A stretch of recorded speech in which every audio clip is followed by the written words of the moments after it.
Hello, and welcome to An Evening with James White. I'm Larry Richardson. I'll be portraying James White in the presentation you're about to see.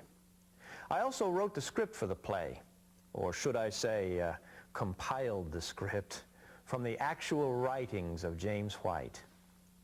Since 1979, this play has been performed across the United States and Canada to the delight and inspiration of thousands. And I suppose the most common question asked me is, did James White really say those things? He did. In preparing this play, I researched for 2 years the writings of James White, his sermons, his autobiography, his personal correspondence, his articles and editorials, and wove this volume of quotations into a pattern, like a patchwork quilt, with pieces taken from here and there. But the fabric and final product is pure James White. You know, our Adventist heritage is filled with colorful and outspoken pioneers. From William Miller to Joseph Bates, Uriah Smith, John Harvey Kellogg, and Ellen White herself. Yet few were so instrumental to the founding and development of our church, and at the same time so overlooked, as James White himself. And his list of credits are impressive. Founder of the Adventist Publishing Association and Pacific Press. Founder and editor of the Review and Herald, the Health Reformer, Signs of the Times, and the Youth's Instructor. Founder of our camp meeting tradition. President of the General Conference. Pastor, administrator, evangelist, and horse trader. He did it all. I hope through this presentation you get better acquainted with the man, to catch a glimpse of his personality, his passion, his burdens, and even his sense of humor. Oh, he was an intense, demanding leader whose zeal for the cause of truth drove him to collapse and an early grave at the age of 60. But not surprising for a man who once declared, "I'd rather wear out than rust out." So come on along into his own living room and relive those Adventist pioneer days. Imagine that it's 1880 and you're invited to the White House in Battle Creek, Michigan, to spend an evening with the man himself. An evening with James White.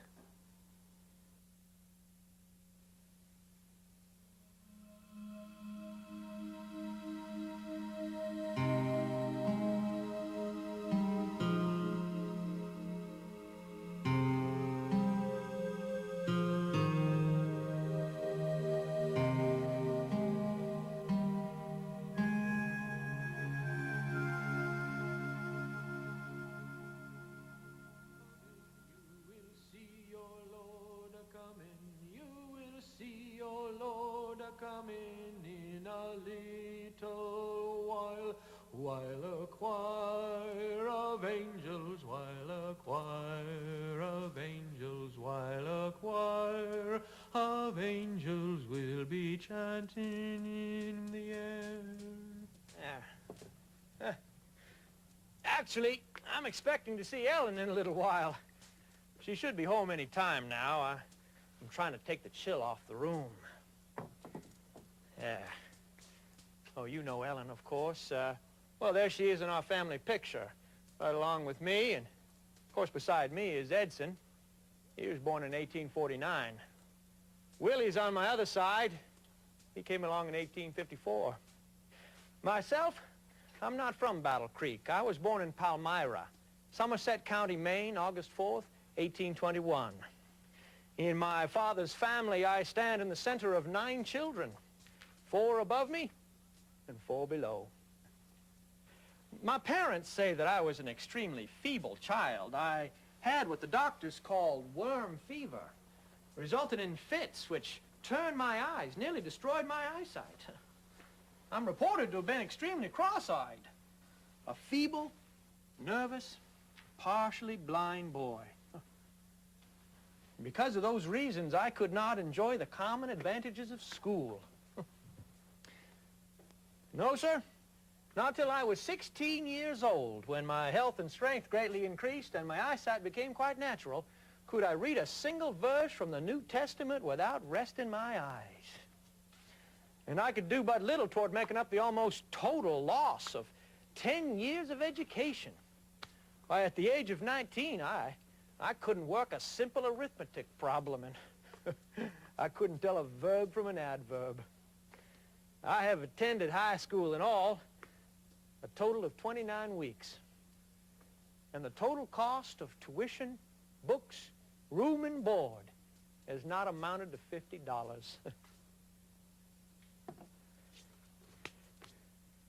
You'll have to excuse this limp of mine. I'm afraid I ruined my leg in a sawmill accident when I was 21. Never have been able to bear my full weight on it ever since. As I was saying, I got a job teaching classes at a school for part of 1840 and 41. Also taught classes in penmanship in 2 districts. I've done just about every type of common work imaginable. I've mowed wheat, sold books, driven mules from Texas to Colorado to earn extra money with which to live. I've always been able to make pretty good money. The Lord has seen fit to bless me in that way. But then I think of my son, Edson. I pity that boy. Edson lost nearly 5 years of his life, from age 16 to 21, in wandering and rebelling from a course of right. Edson does not know how to keep means. I once promised him that if he could save $500 by his 20th birthday, I would give him another $500. If he could earn $1,000, well, I'd give him $1,000 worth of land. He'll never do it, I told Ellen. He didn't. He squanders it. Then one time he bought a coat for $26 so that he might walk to the office in style. $26. Why, that's 3 weeks' wages. And if Ellen would not always blame me when Edson abuses me and would take a firm stand for the right with me, well, then perhaps I would consent to live in the same state as Edson. Now, I believe in following John Wesley's 3 rules of life. First, earn all you can. Second, save all you can. And third, give all you can. And my dear wife Ellen would certainly applaud that second rule. Save all you can. She's an extremely thrifty woman. She has never come to the place where strict economy has lost its appeal.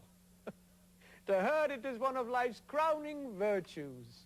Why, I once had to take my other son, Willie, aside and warn him to take tender care of your mother as she attends the Eastern camp meetings this year. Oh, it gets frightfully cold in New England in the winter. Why, when we store our false teeth in a glass of water at night, in the morning we have to chop them out of solid ice before we can use them at the table. So I told him not to consent to her economical ideas leading you to pinch along. I said, now you see to it that everything, like her dresses, shoes, shawls, bonnets, are of good quality. She in every way deserves it. Though I doubt she would approve of such extravagance. I recall on one train ride to Oakland, I was busy throwing trash out the window, and I was about to throw out an old empty bottle when Ellen called out, "Stop, please, James. Now I can use that bottle." Well, I looked around at our bulging overhead racks, the floor and the aisle all crowded with luggage. There was no place to put it. So I quickly opened the window and tossed it out anyway. Ellen said, "Well, James, you might at least have saved the cork." Ellen and I have ridden on a good many trains. most of them overcrowded and nearly impossible to navigate. I recall on one train ride from Battle Creek to Jackson, we arrived at the station in the evening only to notice that it was in a state of pandemonium. You see, throngs had come to Jackson to see the state fair and were now all stampeding the train to get home. Why, there was over 500 people trying to get on board at once, making it impossible for Ellen and myself, not to mention anyone else, to get off. I had to think of something fast, or we'd be carried on to Detroit. So I just grabbed Ellen in my arms and headed for the door. "Make way for a sick woman," I shouted. "Make way, make way." Holding my wife as high as I could, I rushed for the door as the mob stepped aside. Then, leaping from the train, we reached the platform. I put Ellen down and caught our baggage as it was tossed to me. I don't think she's forgiven me for that to this day. And can you imagine trying to take a meal in one of those crowded railroad cars? Oh. I recall one morning we were trying to take our breakfast on the train when all we could taste was tobacco smoke. And after looking around, we saw two men riding back of us. One of them smoking an old pipe and the other a rusty old cigar. Well, after pleading with them for several minutes, they finally agreed to quit while we were eating. Smoking tobacco is disgusting enough. But then there are those who actually chew that vile substance. Yeah, yes, they chew it. And many do so at their own risk. Why, a young man in Hopkinton, Iowa, was noticing that his tobacco didn't chew just right. So he dissected the plug, and he found that a lizard had been pressed between the folds. Which brings me to the subject of flesh foods. Thank God there is a better way than to stuff yourself with chicken fried in swine's lard, greasy knickknacks, and hot coffee, and end up with a headache and the blues. It became increasingly apparent to us that prevention was the key to good health, because the cures of the day were generally worse than the disease. Oh, in those days, the land was plagued with quacks, calling themselves physicians, and offering all manner of miraculous mystery cures for any illness. Why, did you know that for the last year or two, the use of blood as a medicinal agent has been frequently recommended by eminent physicians in this country? Yes. Why, recently a reporter visited a slaughterhouse in New York City and found every morning over 200 people standing in line.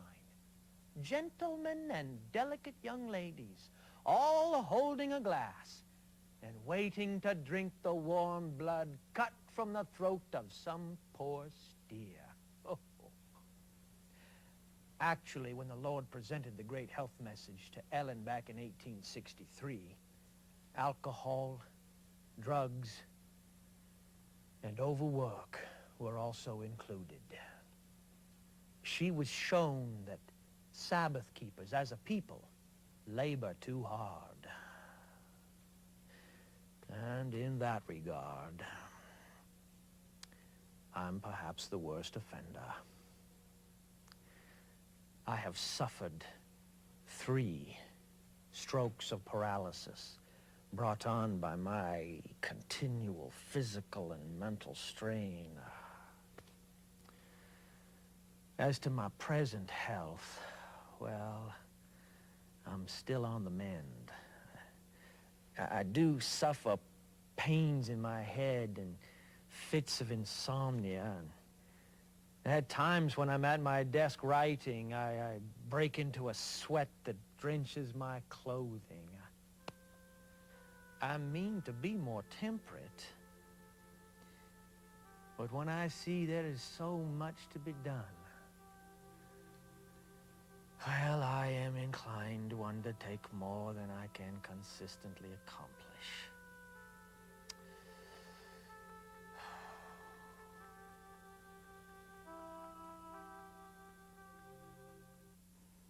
The early days of the Adventist movement, the 1840s and 50s, were remembered by James White as the golden years. They were exciting and dynamic years filled with travel, preaching from church to church, trading a coat for a table, a load of brick for a load of wood. Oh, James always drove a hard bargain. He was the ultimate negotiator. Ellen, she objected to his ceaseless dickering. Seemed like arguing to her. She later once recalled that James always did like a good fuss. It was during these years that James polished his skills as a speaker, sometimes under trying conditions and hostile audiences. It was a far-flung mission field. The Adventist church was not yet formally organized, and scattered companies in different places were hungry for guidance and direction. And James White was in the saddle, going from church to church, town to town, bringing a message of courage and hope, of rebuke and correction, but in all, revealing his preeminent love for God.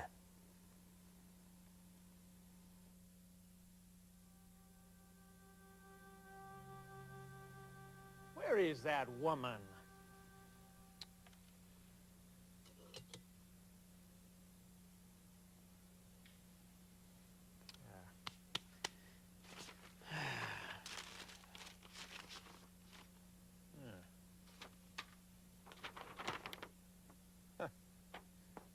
Another preacher coming to town. You know what this world really needs? Better preachers. Not more preachers, better preachers. God pity this world that it has so many putty-faced, dilly-dally, second and third-rate preachers. Oh, they may excel indeed in those good long afternoon visits. And they might be eloquent with the knife and fork at the tea table. But in the speaker's stand, well, as the Californians say, they pan out small. I recall one night I dreamt a dream. I dreamed I was walking along beside this white picket fence, and right behind it was this beautiful white church filled with worshiping believers. And right there, sleeping right on the picket fence, was Lucifer, the devil himself, sleeping on the fence. Now, this disturbed me greatly, considering the line of work he's in. So I grabbed him, shook him awake, said, "See here, devil, what do you mean by sleeping on the fence? Why aren't you inside tormenting the believers?" He said, "Why, there's no need. The ministers put them all to sleep." Thought I might take myself a little nap. I've spent a good number of years preaching. My travels have taken me across the United States to many small towns and churches. I've had to speak at 2 and 3 churches in a single day. I've been so busy on the road that once I simply went 25 days without even taking a bath. Whew. And many times my appointments could not be pre-planned to allow interested parties to keep abreast of my schedule. Often I made appointments all along the route to my destination. Brother Andrews once remarked that if there was anything that the Lord did not know, it was where Brother White was going to be next Sabbath. And because I was on horseback so much of the time in my early days, I had to travel light. And thus I could not always carry a shirt or coat along with me to change into once I'd arrived at the location. Well, on more than one occasion, that has caused me considerable embarrassment. I recall one morning I had to speak at 2 churches in a single day. They were separated by quite a distance. And as fortune would have it, it was pouring rain. Well, I knew I was going to be late to that second meeting, so I finished that first sermon just as quickly as I could, and I mounted my horse through that pouring rain, and I took off. I galloped as quickly as I could to get to that second meeting, but I knew I was late. I climbed off my horse when I got there just in time to hear the minister say to the congregation, "Well, shall we stand for the benediction? Seems that Brother White could not be with us today." Well, I burst through the door and said, "Hold on, I'm here." I marched down the center aisle, climbed up into the pulpit. I brushed the mud off my sleeves, and I delivered a spirited 2-hour sermon. Then there was another occasion. It seems one morning about 40 brothers and sisters bowed for prayer at the house of a Brother Jordan, while a certain Brother H, we'll call him Brother H, he led out in prayer. Well, a portion of that strange prayer was as follows: "O Lord, have mercy on Brother White, for he is proud, and he will be damned unless he gets rid of his pride. Save him, Lord. Wean him from the pride of life. Break him, Lord, and make him humble. Have mercy, Lord. Have mercy." Well, I drew my chair near Brother H. "Brother, I fear you've told the Lord a wrong story. Now, you say I'm proud. This, I think, is not so, but why tell it to the Lord? He knows more about me than you do. Doesn't need to be instructed by you. But then this was not your object. You wish to represent me as proud before your brothers and sisters present, and have chosen to do so through the medium of prayer to God. Now, sir, if I am proud, so much so that you're able to give the Lord information on the subject, then surely you can tell me before these brothers and sisters present in what way I am proud. Huh? Is it in my manner of praying, or speaking, or singing? No, Brother White, I do not see pride in those things.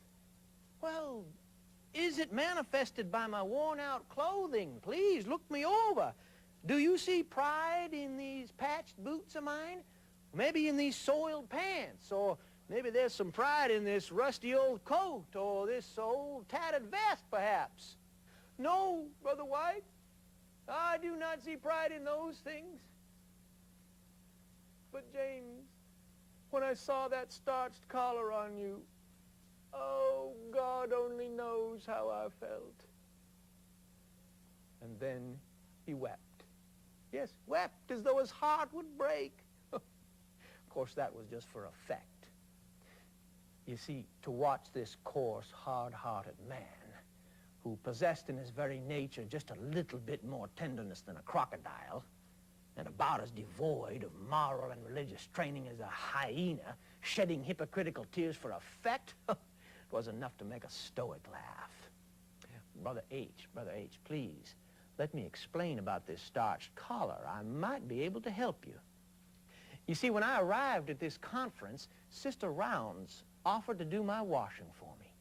And since I have no clean change of clothes, she kindly lent me her husband's shirt, which unfortunately has a starched collar. My shirts only have a narrow binding around the neck. I'm not the owner of a single starched collar. Oh.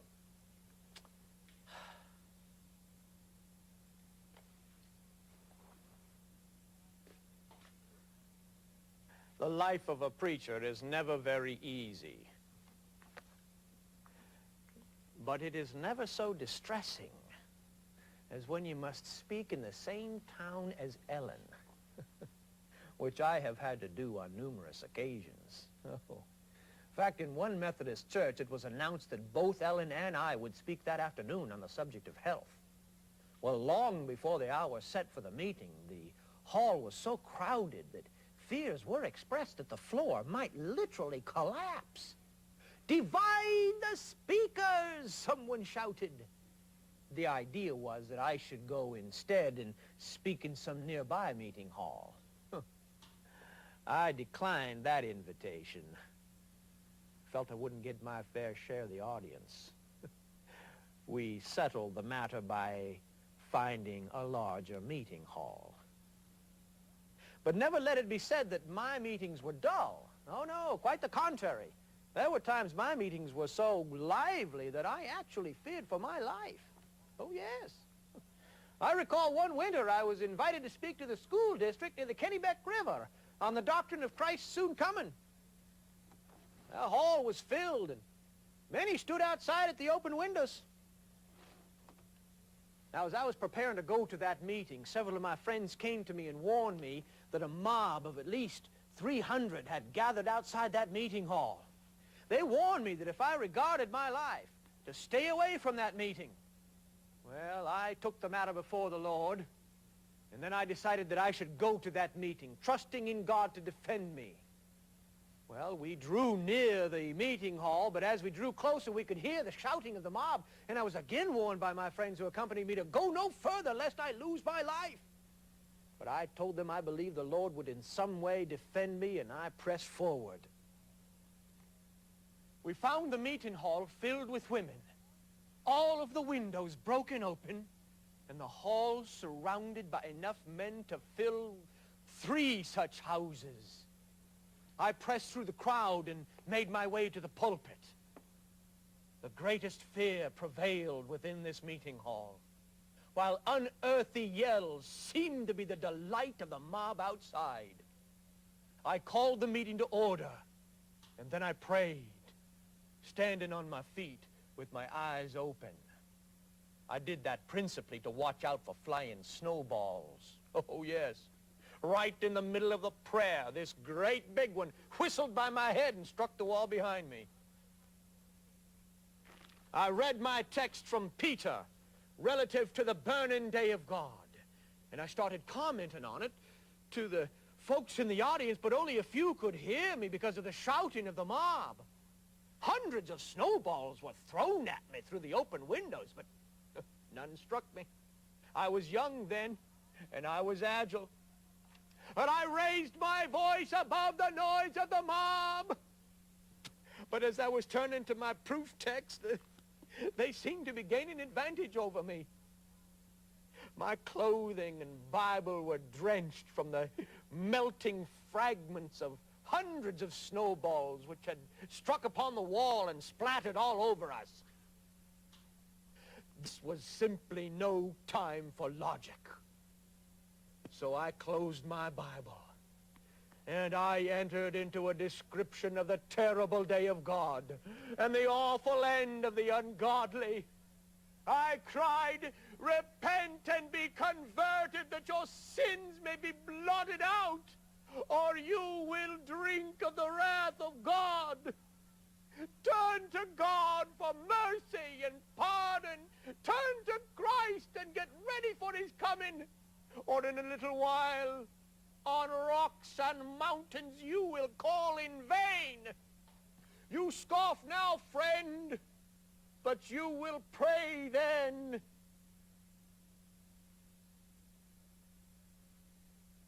In a moment, it was silent. I then spoke of the love of God, the sacrifice of Christ, and his undying pity for sinners. I then spoke of his coming glory to save all those who would seek him now. More than 100 were in tears. It was 9 o'clock in the evening, and I was hoarse and weary. So I closed my Bible, offered a benediction, and made my way through the subdued crowd. But suddenly a large man stood up before me. He locked arms with me to assist and guard me. Now, his countenance seemed impressively familiar, yet I did not know him. And after we passed through the crowd, I turned and he was gone. From that night, who he was, how he left me, and where he went have remained a total mystery.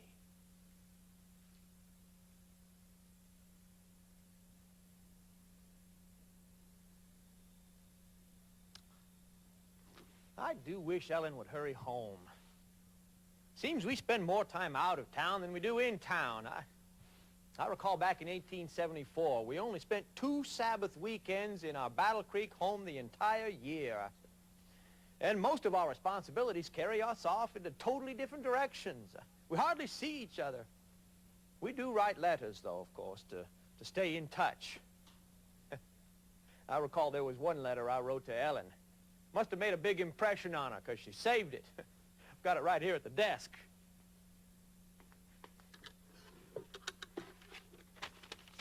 Yes.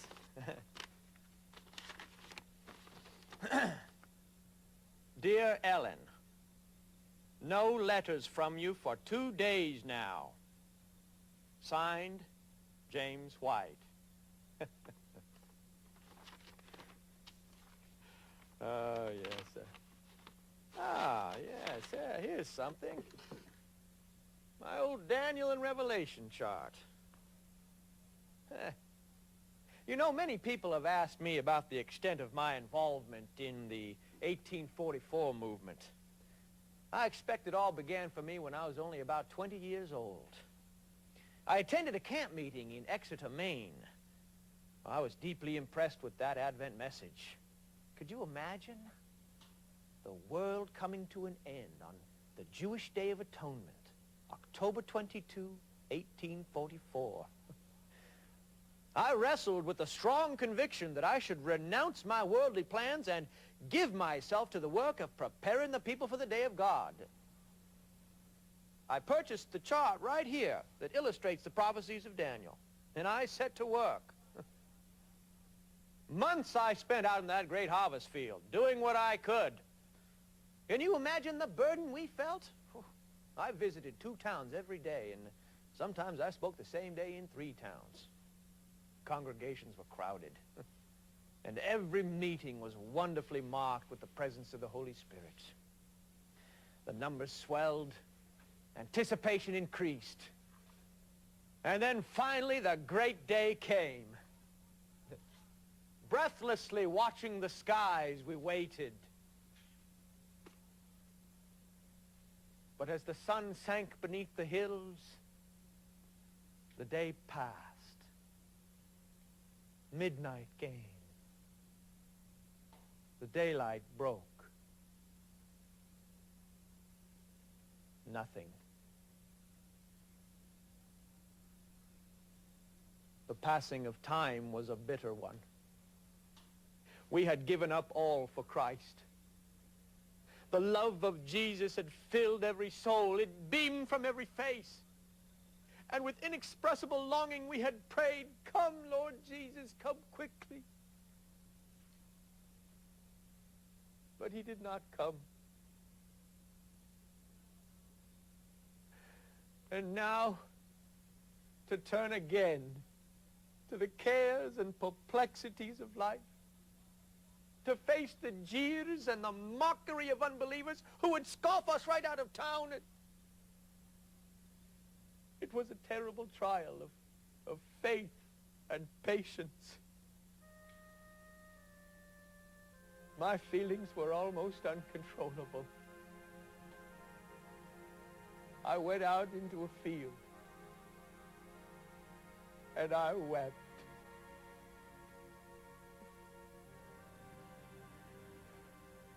I wept just like a little baby.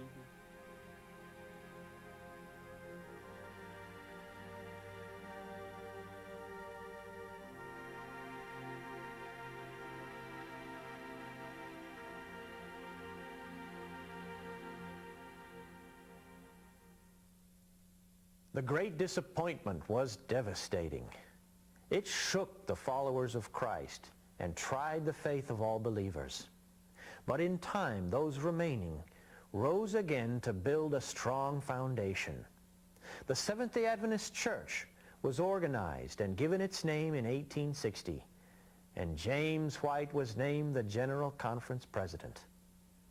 As the work grew, the demands on James and Ellen became crushing, particularly with a young family. After all, traveling with a baby in an open wagon through the driving snow or rain was simply impossible. The couple often traveled separately, with James gone for weeks at a time, and Ellen writing letters whenever she knew his next mailing address. Finally, the church became so large that touching each individual congregation in person was impossible. In vision, Ellen was shown that James was to begin writing, and so the publishing work was born, with newspapers and pamphlets and books churning off the presses, and James White at the helm, sending out the truth to this far-flung congregation, eager to read the next issue of the Review and Herald.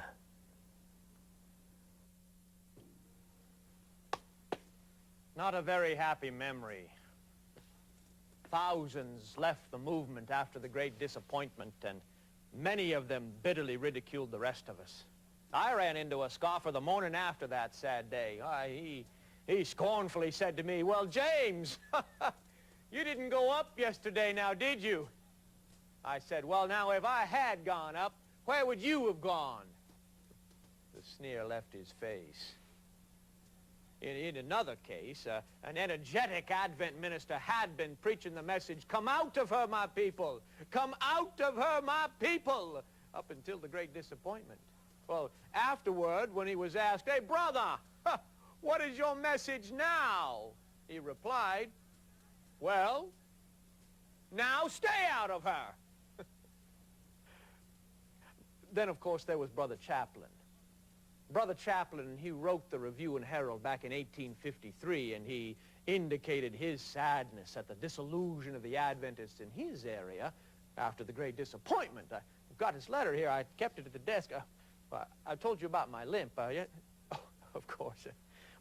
The letter's here. Yes. He says, "The Advent band here, which formerly stood on the commandments of God and the faith of Jesus, have become scattered. Oh, some have made a shipwreck of their faith. Some have been overcome by intoxicating liquor. And some went to California." Oh, well. But during the years that marked the passage of that sad day, I have waited and studied and prayed to understand the meaning of it all. Had the Spirit of God been working in men? Or could that all have been the work of the devil?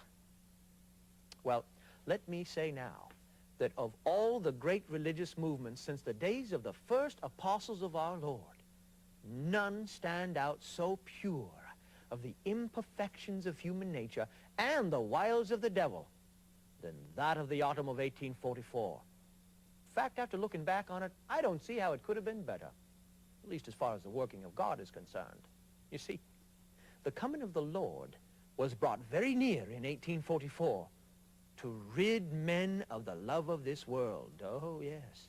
It drew a line and awakened sensibilities so that those who examined their hearts knew on which side of the line they would have been found had the Lord really come.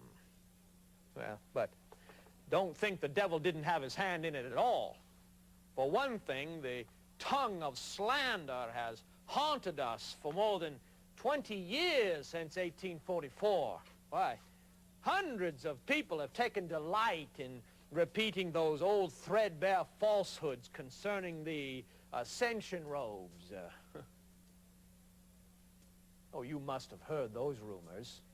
Yes, that on the day the Millerites were expecting Christ to come, companies in different places put on white ascension robes, went out of the hills and on the tops of houses into the graveyards, and there they remained praying and singing till the time passed by.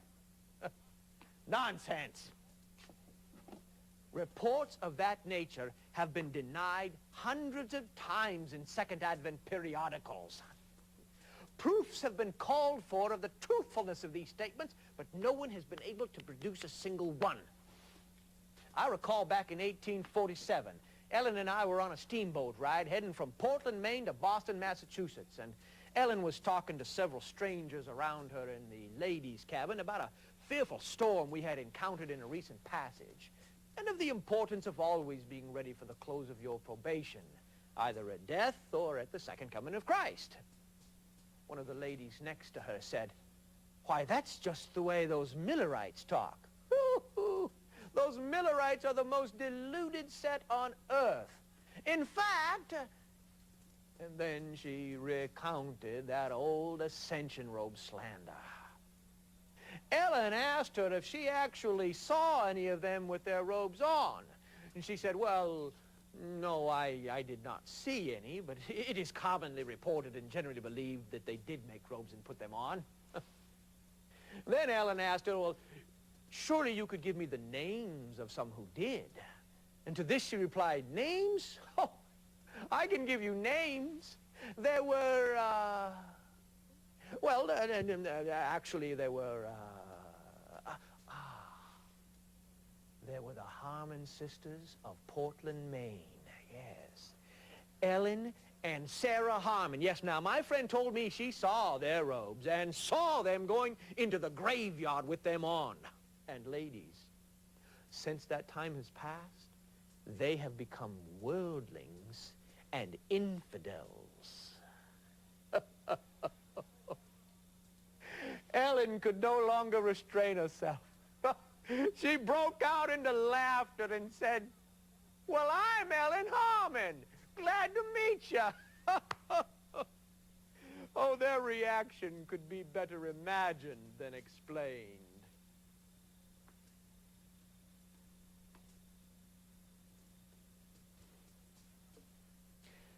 Those were some of the times we experienced during the winter of 1844. Also during the winter of 1844, I heard that this young girl named Ellen Harmon had seen a vision of God's people traveling to the Holy City. Now, I recalled this girl from the year before. I had seen her at a testimony meeting when she was only 16 years old. I recall she was extremely feeble. She seemed like one rapidly going to the grave with consumption. Yeah. At 5 feet 2 inches tall, she only weighed about 80 pounds. And as she traveled in the steamboats and in the cars, she would frequently faint and remain breathless for several minutes. Nevertheless, I was deeply impressed with her message and fully believed that her wonderful work and experience was of God. I became satisfied that it was my duty to accompany her, to organize her meetings, attend to her needs, and see that no harm came to either her or her sister Sarah, who traveled with us. But our traveling together subjected us to the reproaches of the enemies of our Lord. Oh, yes. Why, one day Ellen received a letter from her mother. The letter suggested that Ellen was involved in some social impropriety, and that she was to return home immediately. Why, I didn't see her again for several weeks. Ellen decided that the Lord had called her to bear her testimony to the Advent people in New Hampshire. And as she was preparing to go, 3 or 4 others agreed to go with her. In fact, one day a man rode up in a flashy sleigh and a fine horse, and he presented it, the sleigh, and himself for her use. He said, "The Lord has shown me that I am to escort you." Oh, well, Ellen looked him right in the eye with her gray eyes sparkling and said, "No, he has not. For I have been shown by the Lord that I am to trust myself with James White." Well, that settled it. I was off to New Hampshire with her. But those vile rumors, they persisted again, and they threatened to cut off her witness. What could I do? Well, I suppose I could leave her entirely to the uncertain care of her sister, And yet I feared the rumors would not cease even then. Duty seemed very clear, that the one with so important a message to give to the world should have a legal protector, and that we should unite our labors. Now, granted, this was a very difficult decision for me to make. For only a year before, I had publicly declared that to marry would imply a denial in one's faith in Christ's soon coming. Now look at me. I was published to be married. I was 25 years old at the time, and Ellen was 19. And we got married on August 30, 1846. And from that moment until this minute, she has been my crown of rejoicing. Oh, Ellen, we've made many trips together. But we've made numerous trips apart. And I know that when we have been separated, her letters are ever a comfort to me. They are so sweet and filled with precious words of encouragement. As a matter of fact, I have one of her letters right here. I saved it through the years. Actually, it was in reply to that earlier letter that I sent her. It reads, Dear James, such a lengthy letter was written by yourself. Thank you, for now we know you're living. Signed, Ellen.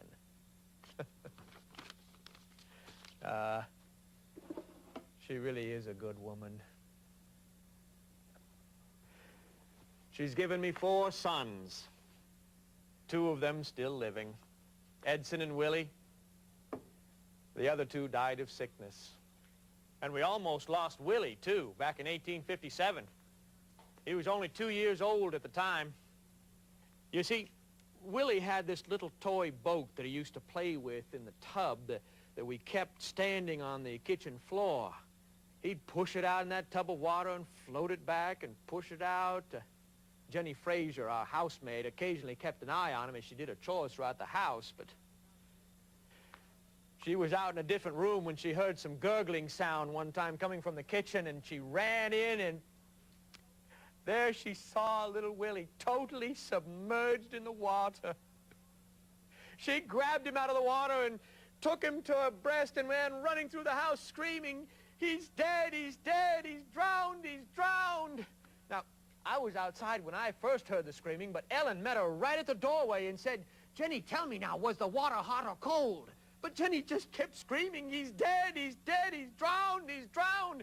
Ellen grabbed her by the shoulders and shook her vigorously and said, "Jenny, tell me, was the water hot or cold?"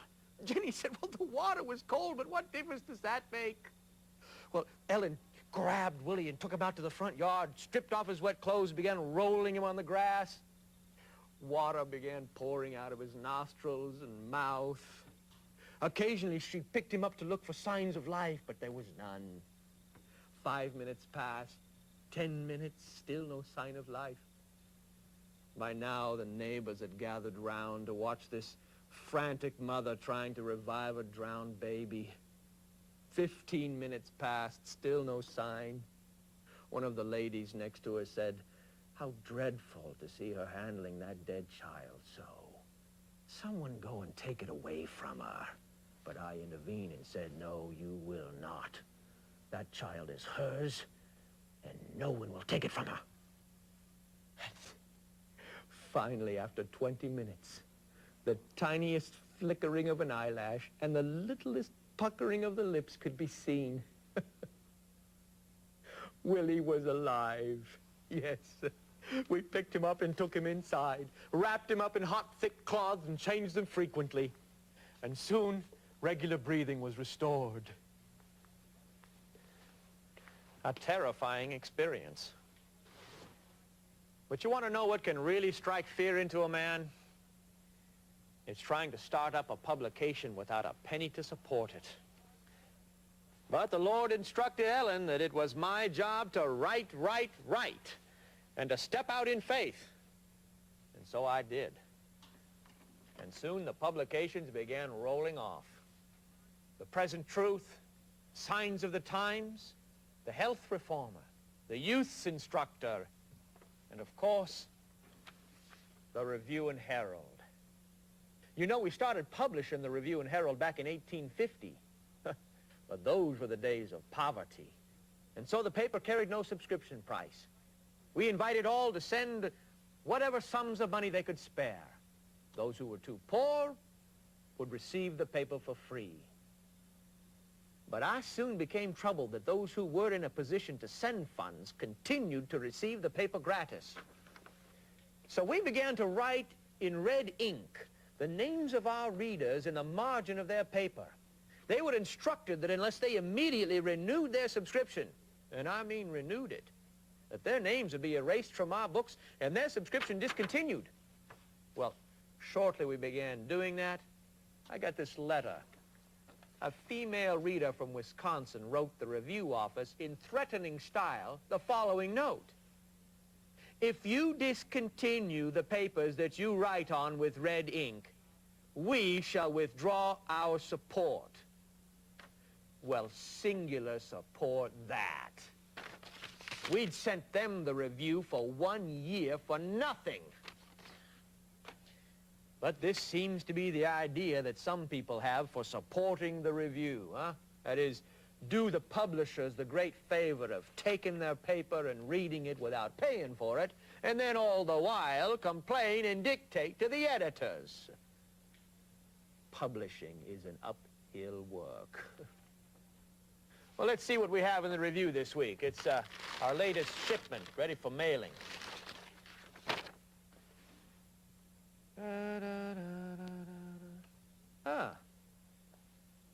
It is a simple fact that women who know how to preserve fruits and other foods do not know how to preserve their own tongues. And yet the same principle applies in both cases. Just keep the mouth of the vessel sealed.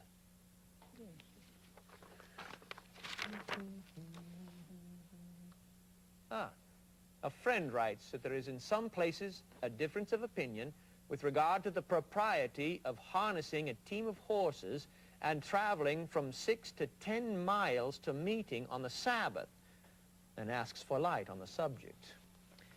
Well, for the argument's sake, let us for a moment suppose it to be wrong, huh? If it is wrong to drive your horses 6 miles on the Sabbath, then it's certainly wrong to go 3, 2, or 1. But if it is wrong to drive your horses 1 mile, then it is certainly wrong to go that same distance by foot, huh? For more work would be involved in one than in the other. But if it is wrong to walk a mile or a half a mile, then it's certainly wrong to go half that distance, huh? Or a yard, or a foot. In short, you must stand stock still in your house all Sabbath long.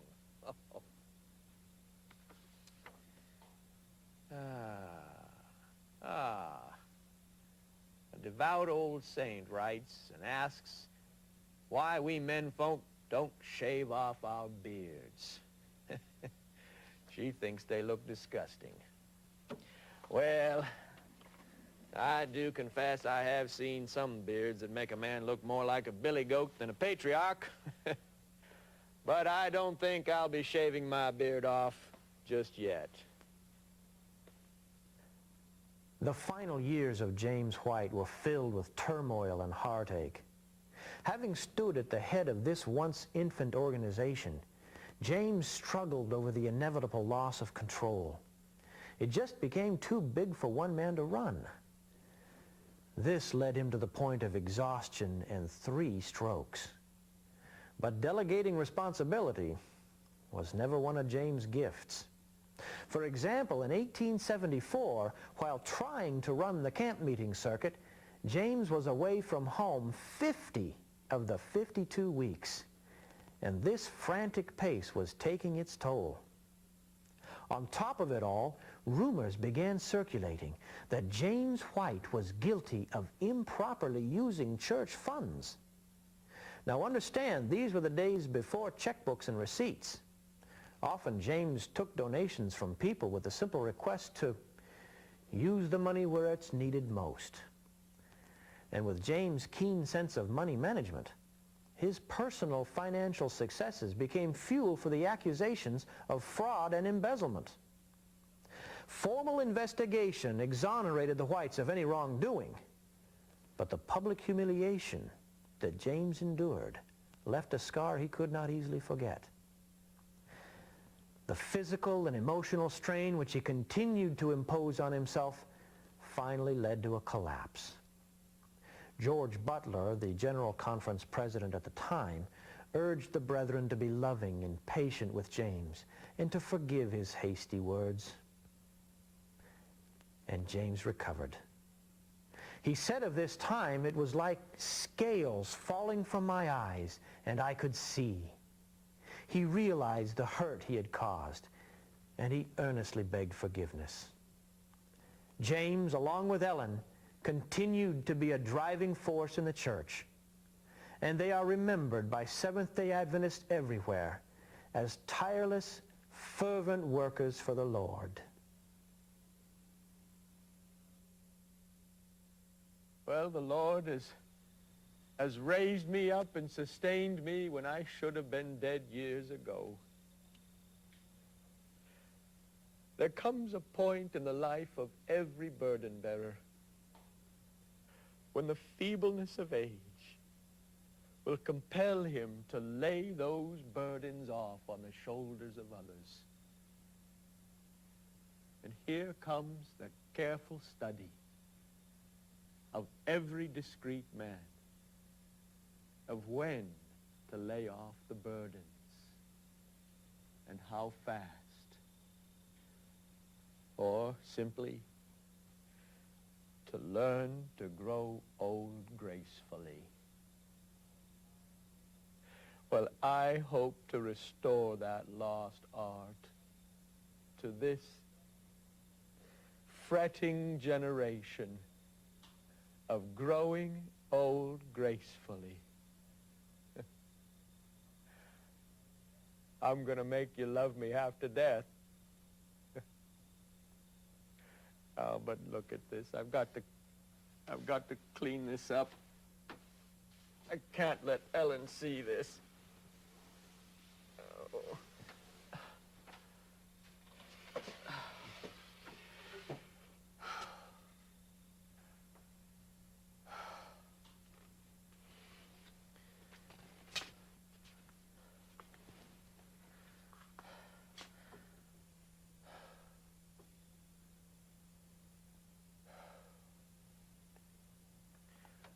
Well, we've come down 6,000 years now from the gates of paradise,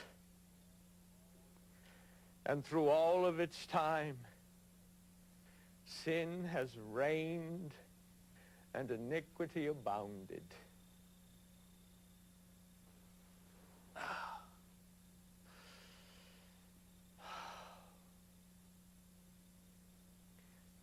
But through all that time, there has stood the Seventh-day Adventist Church.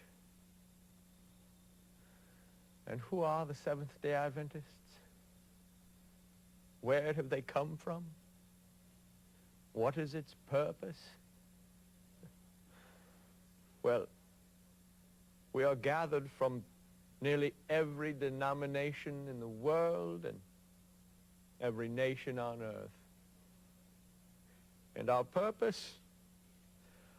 Well, the Seventh-day Adventists have nothing to do with definite time, but seeing from the signs of the times and the fulfillment of prophecy that the coming of the Lord is at the door. We regard the present as the waiting and watching time. And during that time, we are earnestly working to awaken and prepare a slumbering world. For the bridegroom cometh. And let the work go on, saith my soul in all its branches. Not a piece at a time here, a piece at a time there, it will surely go to pieces. But let it move together, united, just like an old 74-gun ship.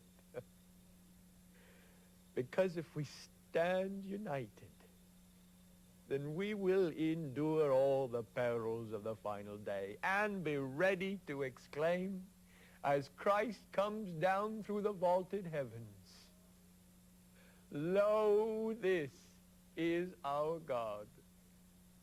We have waited for him, and he will save us."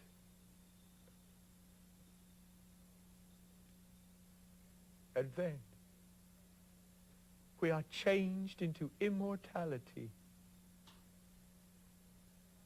We receive the crown and palm. We walk the streets of gold. We eat from the tree of life. We drink from the crystal fountain.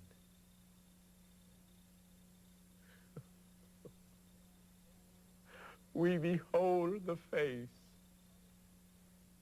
of Jesus Christ.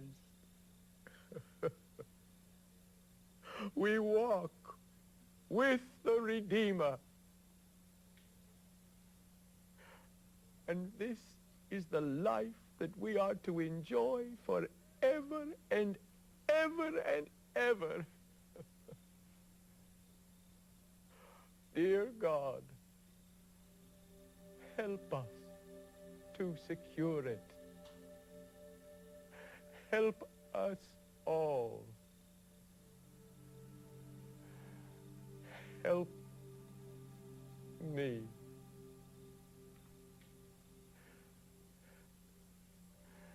Help me. Help.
Coming, you will see your Lord a-coming in a little while a choir of angels, while a choir of angels, while a choir of angels will be chanting in the air.